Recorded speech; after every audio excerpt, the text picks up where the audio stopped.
Hey guys, and welcome back to a new video. Today we're recapping the latest Victory Road tournament, some of the biggest grassroots that we have in the scene.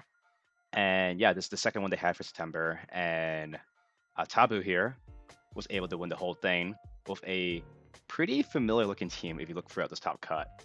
Um, I see one here, two, three, uh, four, five. Five of the same team in top cut here. And this is actually the team that won Frankfurt Regional as well. So this might just be the best team in the whole format with multiple top cuts now in not just this grassroots, but even multiple regionals. And we'll get into that right now as well. So yeah, first of all, we got to start off with Tabu's team here. And yeah, this is just exactly the same team that won Frankfurt Regionals. It won Frankfurt the very first regional of the year. And it didn't just win Frankfurt, right? It had multiple top cuts in other regionals as well. It did extremely well at Pittsburgh Regional by Joshua Lorsi here with a different variant. But yeah, like this team has constantly proved to be probably the strongest team in the current metagame, right? It is just everywhere right now. And it's everywhere for a good reason. I mentioned this in my team report, but like just the kit of Ensign, Rilla, with Tails Dengo support can give you room to beat most of the format, right? With Rillaboom, you have terrain control, so you have a really good matchup into size spam and such. And then with Incineroar, it gives you double fake out as well, as long as a dark type, which can check opposing Goldengos for it, and gives you Intimidate to make this Goldengo live a lot longer, right? It's not grassy like the one I ran in my team, but Life Orb allows you to just break opposing Goldengo a lot faster, especially pair with double fake out, right? Like +2 Shadow Ball should kill basically every other Tera Goldengo, right? And you have a lot of good support like I double fake out. You also have the icy one with tail, so you actually have reliable speed control. And not just even just that, right? You also have a secondary option with the Sword Stance Sneezer with no Dire Claw. Like this set here is really strong versus Mouse Ape and Volcarona.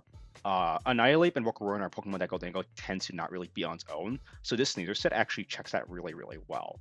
And that means you have to drop the move Dire Claw, but again, it helps you with your weaker matchups. And you know, this Sneezer set's kind of funny because it's basically just Hawlucha, but better, because you have a higher attack stat, a higher speed stat, and again, you can just spam close combat when you're not clicking Sword Stance and Acro. Even though it's not stat with Terra Flying, it really makes up for that, right? So yeah, I really think this Sneezer set is really good. It kind of sucks that you can't run Sneezer's best move, which is Dire Claw, but again, like Acro to beat your worst matchups is pretty nice.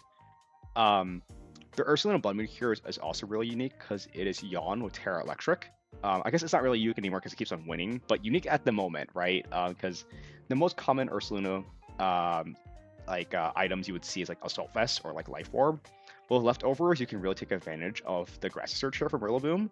And also just like with Yawn, right? Yawn pinning Pokemon is really nice because you can fake out and Yawn things, and then you can also Yawn the Sod again. Yawn also allows you to kind of cycle in Blood Moon more often because Blood Moon has that recharge. But with Yawn, you can force Pokemon to swap out, and you can recharge that Blood Moon a lot easier because of that, right? So it's kind of really good at walling a lot of teams. And Tera Electric here is really good at resisting Make It Rain, and it's also just a neutral Tera all around.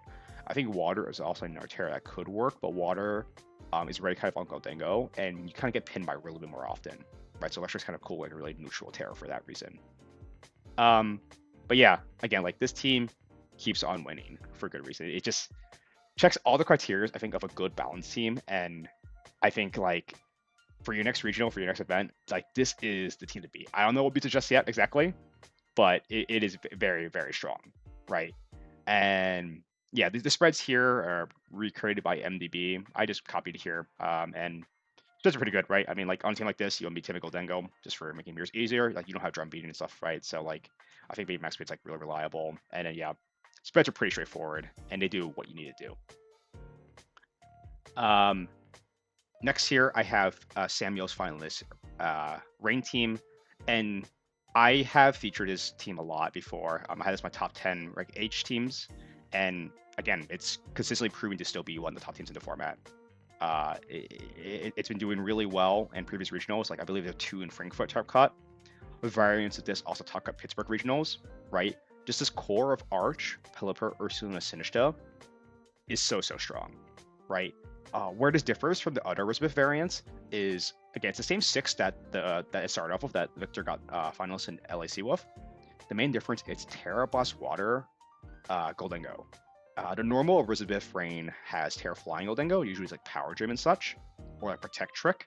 But this one has opted for Tera Water Blast, which I think is really cool because it actually like makes it like a Rain Sweeper in a way, because like you don't have like a Basket Legion and such, right? So Tera Blast Water and Rain hits that quite hard, right?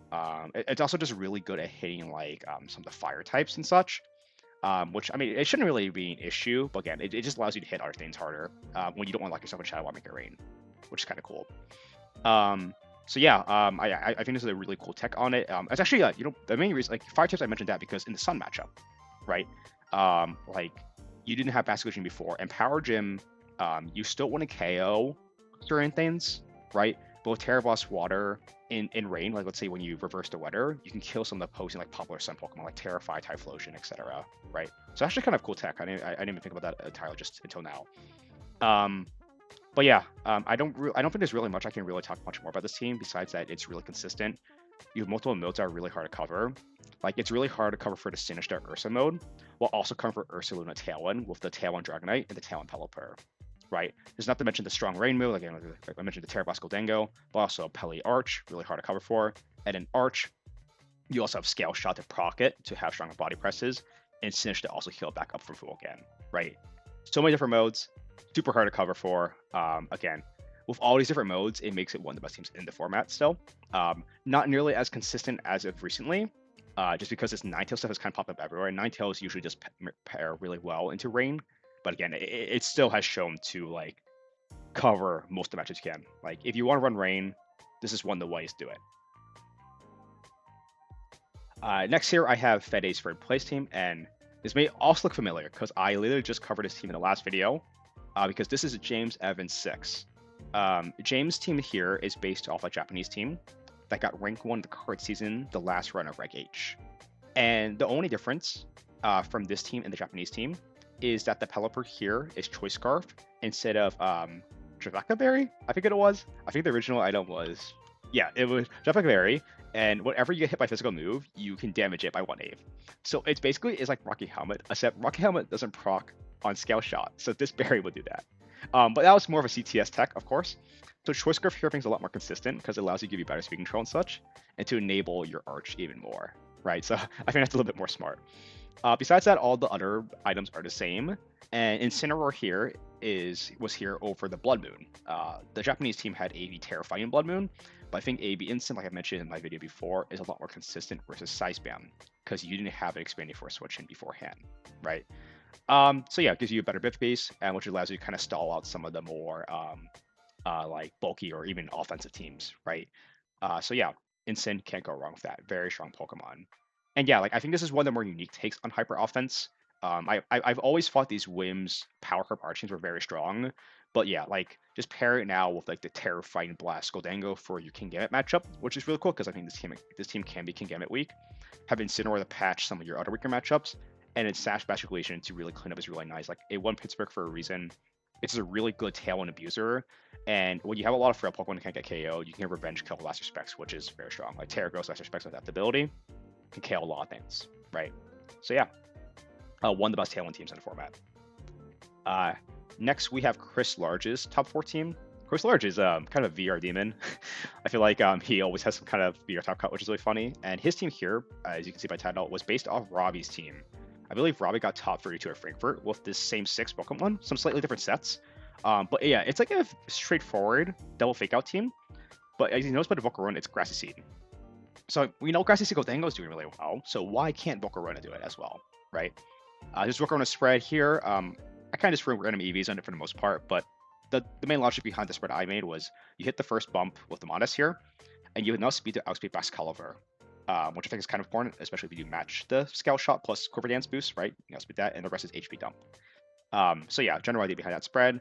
And yeah, like with all this bulk, plus Grassy, plus Intimidate, and Aurora Veil, I think the whole idea is to make this bulk as possible, kind of similar to the Goldango idea that I had on my team.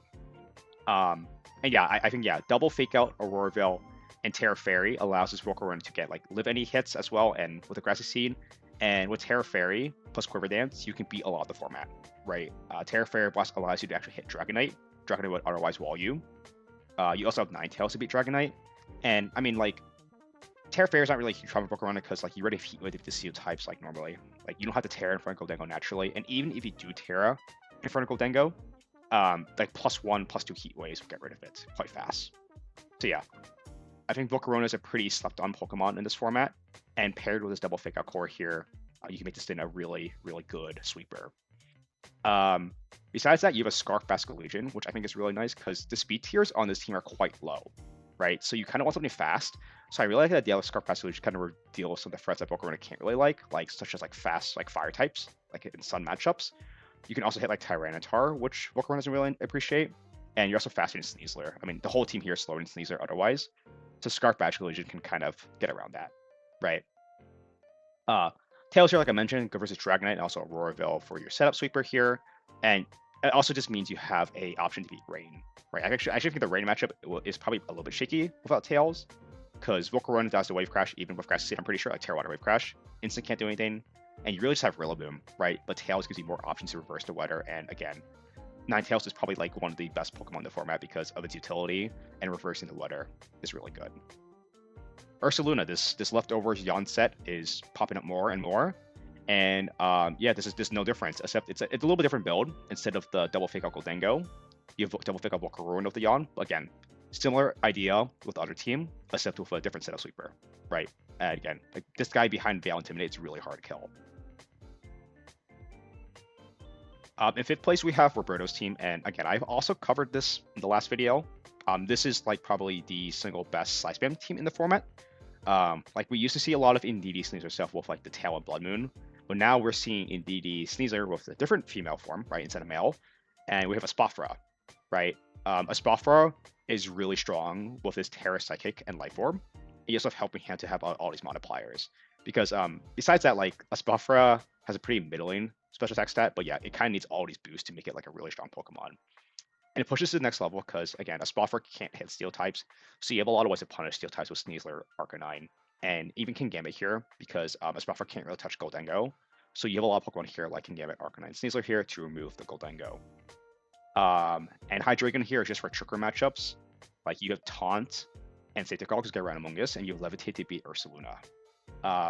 So yeah, I think this is a pretty strong team all around. It definitely is suited more towards Roberto's playstyle. I know like of all the Italian players, he seems to be like one of the more dominant ones with this team. I know he also won a cup with this as well. It's just a really well-built team for Espathra. That being said, like definitely like probably the most creative team that's come out of the format recently. Again, like I never thought Espathra would be viable till now, and again, he's proven to show that like why it's so good. Next, we just have exactly the same Frankfurt winning team. Not really much to talk about besides, again, like, it's extremely dominant. Like, 6 in this top cut here is ridiculous. I don't think I've ever seen a conversion rate like this, like, recently.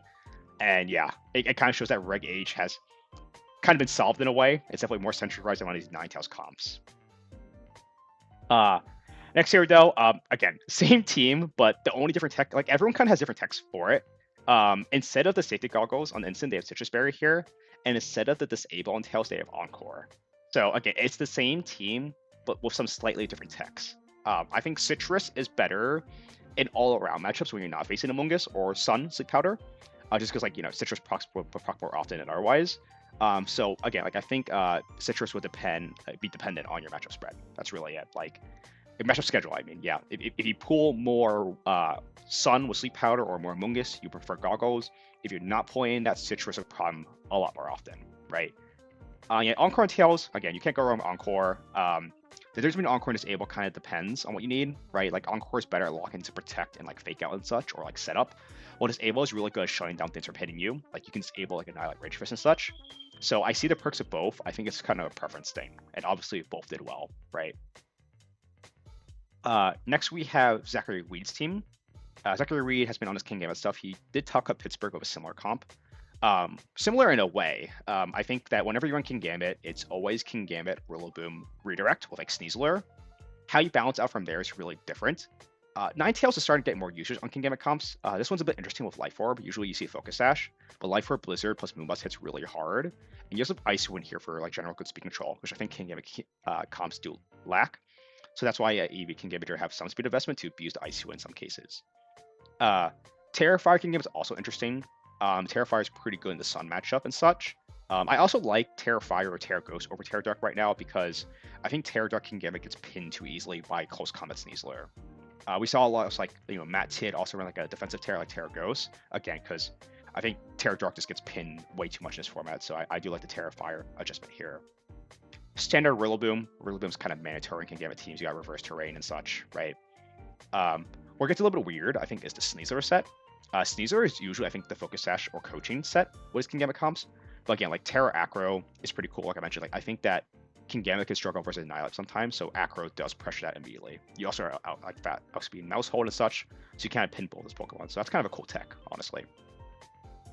Magmar here, it's pretty basic on these kind of comps. Gives you a Fire, Water, Grass core here, and it's usually either Electabuzz or Magmar. Magmar here just fits that Fire typing, and it makes a lot of sense here, right? And versus like it's a little bit worse versus Rain, but you do have Tails and Rilla, so it probably isn't that bad.